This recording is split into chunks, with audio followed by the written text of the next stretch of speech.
And he said to everybody, this can run for ever and ever and ever. Because why wouldn't it? And I thought, why couldn't I be doing something like that? I can swing across a fiery pit. Yeah. Maybe she can't ride horses. Maybe she can't swim. All sorts of things I could have done.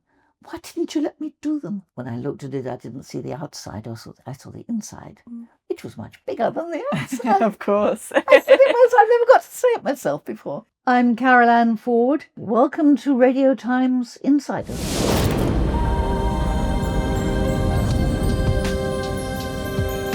Obviously, a lot of people who I interview who have been in Doctor Who, I sort of say, did you watch Doctor Who as a child? But of course, you were the very first companion. Yeah. What was the first time you heard about Doctor Who? When was the first time you heard that title, do you think? When I was phoned up to ask, would I be interested in coming along? Yeah. For Susan. And what was your reaction to that? Was it a quick yes? Not an immediate, yeah, wow, great. Because I knew nothing about it. Yeah. It all sounded impossibly weird. And there wasn't very much on the board, or on the table, shall I say, that was fixed about Susan. I was told one or two things, and she sounded as though it's going to be an interesting character. And it sounded to me as though she was going to have loads of wardrobe changes, loads of character changes, mixing in with whatever period, whatever time, whatever place I was. Oh, dropped that in very well, didn't I? Sounded, just for an initial conversation on the phone, like an interesting thing. So I said, yeah, I'd love to come along and talk about it. The initial description of her didn't match up with what finally happened. Yeah. I was promised quite a lot of different things were going to be happening with her, which didn't. But, we had fun doing it. And 60 years later, I suppose we did something good. Yes. Why do you think there was such a difference between what was originally envisioned for Susan and what ended up happening with her character? I think because it wasn't the decision of one person in particular. There was lots of aggro. A lot of people didn't want it to happen. Yeah. And there were quite a few people looking at the potential of this person or that person. So it wasn't as if he was being interviewed by one person. So I suppose they all had to go and have a little conference afterwards. What do you think? What do you think she'll do? What? I don't know. Not so sure. Yeah, she's fine. Whatever. Yeah.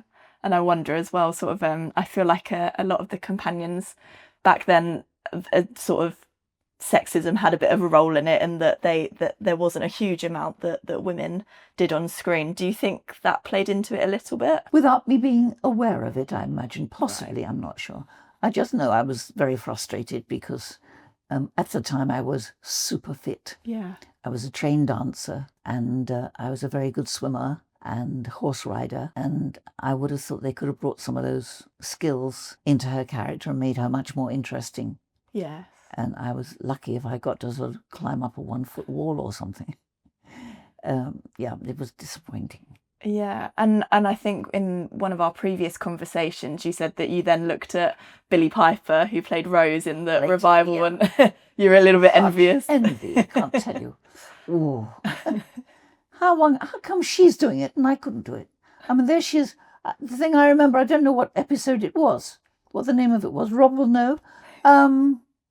And she was swinging across this fiery pit. And I thought, why couldn't I be doing something like that? I can swing across a fiery pit. Yeah. Maybe she can't ride horses. Maybe she can't swim.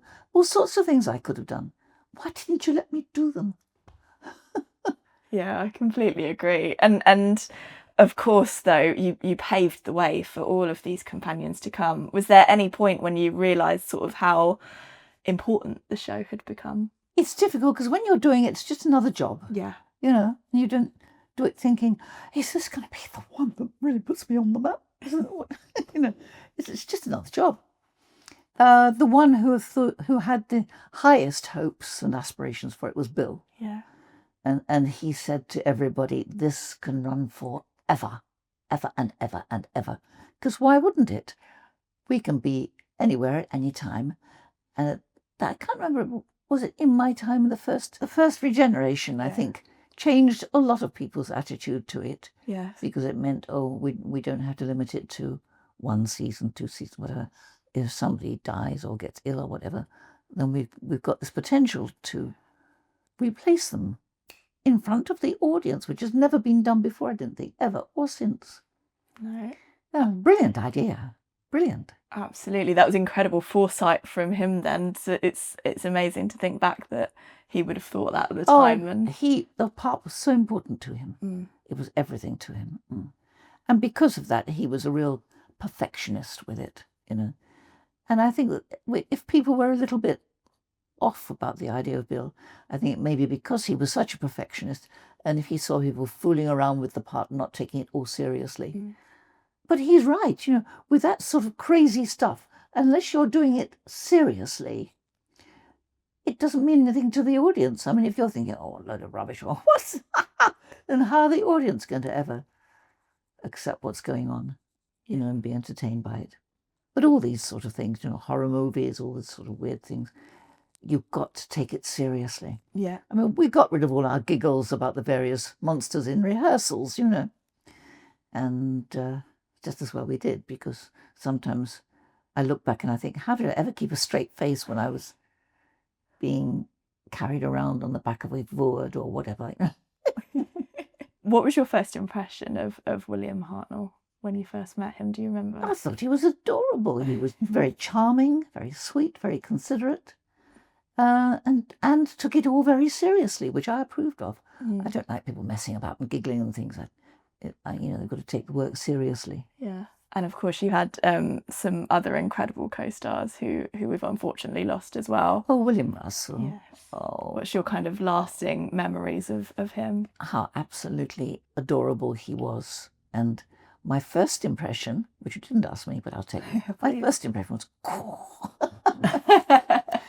And then when I suggested to them maybe Susan could have a sort of crush on him, which, let's face it, a 15-year-old girl, if a teacher like that walked into the room, I think, oh, their heads are bigger. I thought I was being reasonable, but no way. Not like that, no. No fun and games on the TARDIS. Until much later. Much later. And again, I was going, that's not fair. I wasn't allowed that. Did you ever feel empowered to give your opinion on stories? Only at the first day of the script reading, when we were sitting around the table reading it for the first time. Yeah. And everybody was there that mattered. You know, the producer was there and the scriptwriter was there and the other members of the cast, of course, all there. And if it came to a point that I was about to read something and I thought, oh, sorry, Susan would never say this. Sometimes you wondered if they'd actually seen the previous ones. Sorry, but yeah, that's how it seemed. And so then actually everything came to a stop. Oh, really? You really think so? Yes, I really do. Please, can we do something else? Okay, well, I'll have to go away and think about that. And all the heads are nodding, yeah. And they did go away and change it, and Really? that was good. Yes, that was quite empowering. Yeah. I'm glad to hear they did, because sometimes you wonder if they ever actually sort of listen when things like that are said by the actors. But of course, you know your character really. Oh, sure. I mean, who better than the person who lives in the body? And of course, your first story, An Unearthly Child, has now gone down in TV history, really. I think it'll be remembered for years and years to come. Well, I hope so. That's nice. Do you have any particular memories of filming that very first one? It somehow cemented Susan within me. I'm trying to think at what point. Strangely enough, I think when I walked through the junkyard and saw the TARDIS, and it was a feeling of, oh, home, you know. And I don't think most people looking at the TARDIS would say home. But it certainly was not sort of how strange is it were, because of course by this time I was very familiar with it, and it was Susan's home. And when I looked at it, I didn't see the outside. I saw the inside, which was much bigger than the outside. Of course. I said it was. I've never got to say it myself before. What do you think, in going back to sort of how Susan ended up being quite different to what you envisioned, do you think sort of the female representation on the show has changed, and do you know at what point you thought it has? Yeah. Oh my goodness, yeah. Do you know at what point that sort of changed in Doctor Who and in TV generally, where women sort of got a bit more to do? TV generally. Well, certainly with Billie Piper. Yeah. and quite a few of the others, but certainly she, I think, made a big difference to it. Until then, I think they were sort of almost trying to recreate Susan sort of stereotypical thing. Or, I mean, the thing is, I was told when I wanted to do all these things that I wanted to do and wasn't allowed to, that what they wanted, what they envisaged, was Susan to be the sort of young girl next door watching Doctor Who, and she was to be the embodiment of whether they were to be able to imagine themselves in the part. And I can see it's worked, because I've been to quite a few conventions where a couple of girls have come up and said, "I always wanted to be you." And I thought, oh, well, they were right. It worked. So I presume that they were typical of a few thousand other girls who were thinking the same. Yeah, it must have had a huge impact. And sort of back in those years, did you ever consider the possibility that there could be a female Doctor at some stage, or did that thought? No, I was amazed when they had a female Doctor. But she was great, wasn't she, Jodie? Absolutely marvellous, yeah. I read that you and William Hartnell used to make up bits of Susan's backstory on set. Well, because we had none. We were told nothing about, what had brought us to this point.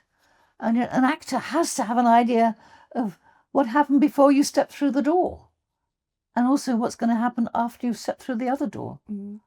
And usually because you're given the whole script of the film that you're in or whatever. So but in this instance, no. Nobody was willing to conjecture either. So Bill and I put our heads together and we made it up. And you want to know what we made up? Yes, please. Yeah, okay. Yeah, well, we thought that probably the most likely thing was that apparently the TARDIS was not this year's model. It was a previous model which had been tarted up a bit, and the tarted up bits weren't quite working as smoothly as they should have done. So Bill, my grandfather, was in a huge sort of aircraft hangar type place with loads and loads and loads of other TARDISes all being tinkered with. And he was tinkering away with it and making everything work more smoothly, when suddenly there was an invasion from another planet, another species, whatever, and everybody was going crazy. And he just bundled me into the TARDIS and said, "Right, we're out of here." So we got in with an only sort of partially working TARDIS, which he continued to fiddle with throughout the series, and finished up where we finished up. Totter's Lane. It was your getaway car, the TARDIS. It was our getaway car. I love that. You must have had so much fun with him on set, talking in between takes. Yeah. No, he was great. For me, he was great. I couldn't imagine working with anybody else as my Doctor, but he was great. Oh, Christopher Eccleston. Maybe that would be nice. He was my Doctor. He was the one. Eccleston. Yeah, really. Yeah. Some of your episodes are also missing some of the I think a whole story. So I think the entirety of Marco Polo. Oh, Marco. Yeah, was such a beautiful one. Yeah, so beautiful. Such a loss. Well, hopefully it's not lost forever. Yeah. I was going to say, sort of, how does it make you feel that that's just seemingly not it's not able for sort of any fans to watch? Or... Well, mortified really, because you very rarely get something that fits everything that you require from something like that. I think there are beliefs as well that they are in private collections, that someone say they're sabotaged or something. No, that they are out there. Is there anything you'd say to sort of ask for the return if someone does? Please, if there's somebody out there who's got Marco Polo, return it, because we're suffering. I mean, just on loan or something, if you like, rent it out or whatever. But please let us have it back just for a while, so we can recreate, see again what that loveliness was. So, Carole, if we could maybe clear a few things up about your recent appearance, because I think fans were expecting to see a bit more of you than they did. Did you film? Sorry to disappoint them. Did you film a few more scenes than actually? Yeah, well, I think enough people out there know by now that something extra was filmed and wasn't shown. So yes, of course, there were a couple more episodes. which, because of some changes that had to be made, didn't make sense once the changes had been made, didn't actually make sense, so they obviously had to film something else that went with those changes. Shame, though, I'd love to have done it, and the bit I did do I really enjoyed doing, and I loved seeing it. I sort of looked as though I was floating in space. And you still got to find me, grandfather. I'm waiting for that. Well, it does. I think it sets you up to potentially come back in future. It does very much leave that door open. Yeah. And so you'd would that be an immediate yes? Oh yeah, if you were asked to come back again. Yeah. I think everybody knows that. What was your reaction to Billie Piper's return? Did you know about that beforehand, or was No, it a surprise? no. What? Mine too. Thanks for watching. Head to radiotimes.com for the full interview and for more Doctor Who news.